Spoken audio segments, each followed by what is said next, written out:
High বন্ধুরা, কেমন আছো তোমরা? আশা করি সবাই খুব ভালো আছো। এবার আমি গেছিলাম কাশ্মীর। এবার আমি তোমাদেরকে বলবো কাশ্মীর যাওয়ার উপযুক্ত সময়। কাশ্মীর সব সময় সুন্দর। প্রত্যেকের ঘোরার লিস্টে একবার না একবার কাশ্মীরের নামটা তো অবশ্যই থাকে। সেপ্টেম্বর অক্টোবর মাসে তুমি কাশ্মীর গেলে চারিদিকে সবুজে মোড়া, আর মার্চ এপ্রিলে কাশ্মীরে গেলে চারিদিকে সাদা বরফে মোড়া। তাই দুটো ঋতুতে দুরকম সৌন্দর্য। আমরা শুধুমাত্র কাশ্মীর যাইনি, আমরা পাঞ্জাব বৈষ্ণব দেবী হয়ে শ্রীনগর ঢুকেছিলাম। সেই গল্পই তোমাদের সাথে করব এই ভিডিওতে। কোথায় কত খরচ হলো সে গল্পও তোমাদের সাথে করব। এবার আসি কিভাবে যাব কাশ্মীর। শিয়ালদা থেকে হামসাফার ট্রেন, আর না হলে হাওড়া থেকে হিমগিরি ট্রেন ধরে আমরা পৌঁছে যাব জম্মু তাওয়াই স্টেশন।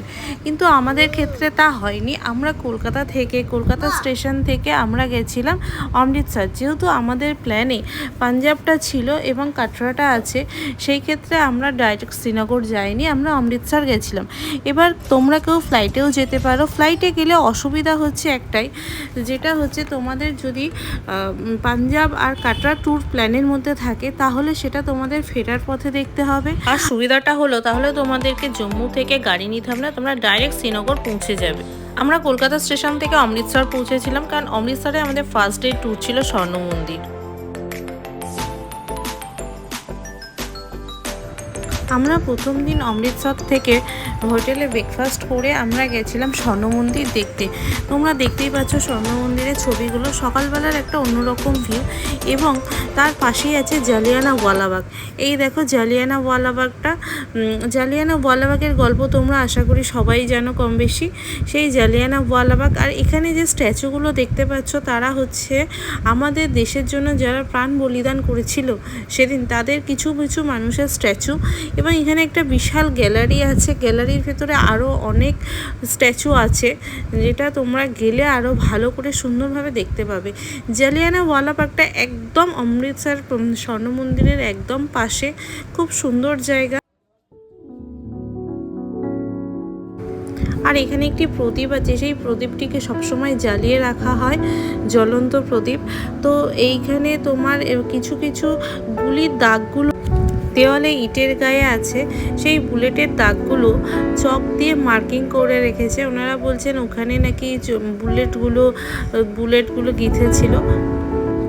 এইখানকার এই বিধ্বস্ত ঘটনাটার জন্য আমাদের কবিগুরু রবীন্দ্রনাথ ঠাকুর নাইট উপাধি ত্যাগ করেছিলেন। জালিয়ানওয়ালাবাগে যাওয়ার জন্য বা স্বর্ণ মন্দিরে যাওয়ার জন্য তোমরা হোটেল থেকে অটো পেয়ে যাবে। অটো ভাড়া করে তোমরা চলে যেতে পারো। এই যে এখানে শহীদ সরণিটা দেখো, এটা হচ্ছে শহীদ সরণি।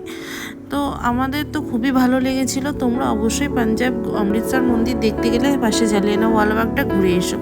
আর এই যে মাঠটা যেখানে সমাবেশটা হয়েছিল, সেই মাঠটা এখন গার্ডেনিং করা হয়েছে, সুন্দরভাবে সাজানো গোছানো। তারপর আমরা আবার হোটেলে চলে আসলাম। আমাদের লাঞ্চ সেরে আমরা গেছিলাম ওয়াঘা বর্ডার দেখতে।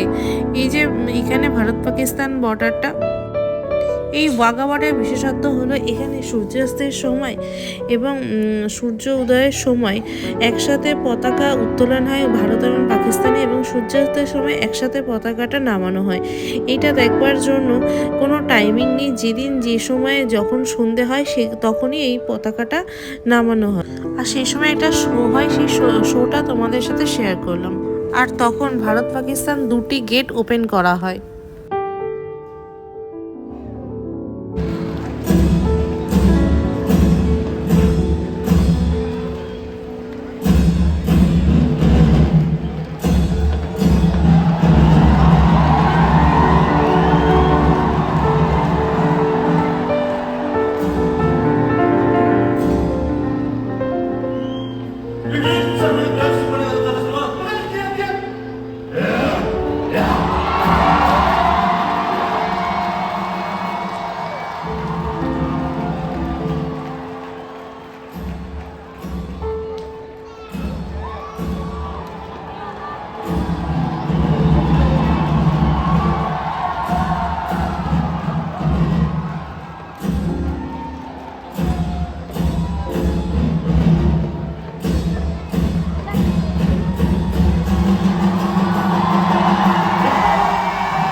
ওয়াঘা বর্ডার থেকে ফিরে আমরা রাত্রেবেলা একটু স্বর্ণ মন্দিরের ভিউটা তোমাদেরকে দেখিয়ে দিই, কত সুন্দর লাগছে। এবং আমরা রাত্রেবেলাতেই স্বর্ণ মন্দিরে পুজো দিয়েছিলাম সকালবেলার অতিরিক্ত ভিড়ের জন্য।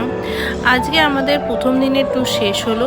এখন আমরা হোটেলে ফিরে রাত্রে ডিনার সেরে কালকে কাটরার উদ্দেশ্যে রেডি হব। পাঞ্জাব থেকে কাটরা যেতে সময় লাগে 8 থেকে 9 ঘন্টা। আজকে আমাদের প্রথম দিনের ট্যুর শেষ হলো।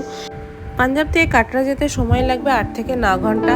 কাটরা যাওয়া মাত্রই তোমাদের সিম অফ হয়ে যাবে। কারো যদি পোস্টপেড লাইন থেকে থাকে তাহলে তাদের ক্ষেত্রে আর কোনো অসুবিধা হবে না, না হলে ওখান থেকে নতুন সিম কালেক্ট করতে হবে। হোটেল তোমরা অনলাইনে বুক করেও যেতে পারো, আবার ওখানে গিয়েও হোটেল থেকে বৈষ্ণব দেবী যাওয়ার জন্য গাড়িও পেয়ে যেতে পারো। সেটা একটু হোটেল ম্যানেজারের সাথে কথা বলে নেবে, আবার অটোও পেয়ে যেতে পারো। আমরা প্রথমে অটো করে পার্সি কাউন্টারে যাই এবং সেখান থেকে পার্সি কালেক্ট করি।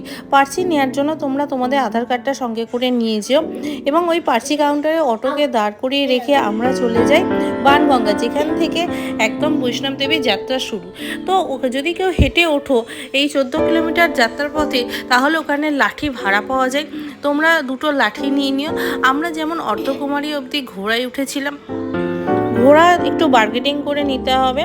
আর অর্ধকুমারী থেকে আমাদের ব্যাটারি গাড়ি বুক ছিল, ই ভেহিকেলস যেটা বলে, আমরা তারপরে ই ভেহিকেলসে উঠেছিলাম। ব্যাটারি গাড়ি তোমরা যদি কেউ বুক করতে চাও তাহলে অনলাইনে অবশ্যই আগে বুক করে নিও, ওখানে গিয়ে বুক করা যাবে না। আর তোমরা যদি রাতে ওখানে থাকার প্ল্যান থাকে তাহলেও আগে থেকে ভবনটা বুক করে যাবে, না হলে ভবন পাওয়াটাও একটু চাপের হয়ে যেতে পারে।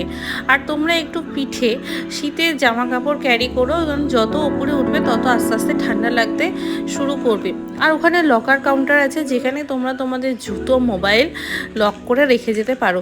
এই দেখো বাইরে থেকে মন্দিরটা। নামার সময় আমাদের হেলিপ্যাড বুক ছিল, তোমরা অনলাইনে অবশ্যই হেলিপ্যাডটা বুক করে যেও। এবং হেলিপ্যাডে তোমার উঠতে গেলে বৈষ্ণব দেবী থেকে 2.5 কিলোমিটার উপরে তোমাকে হেঁটে যেতে হবে, বা ঘোড়াও তুমি নিতে পারো।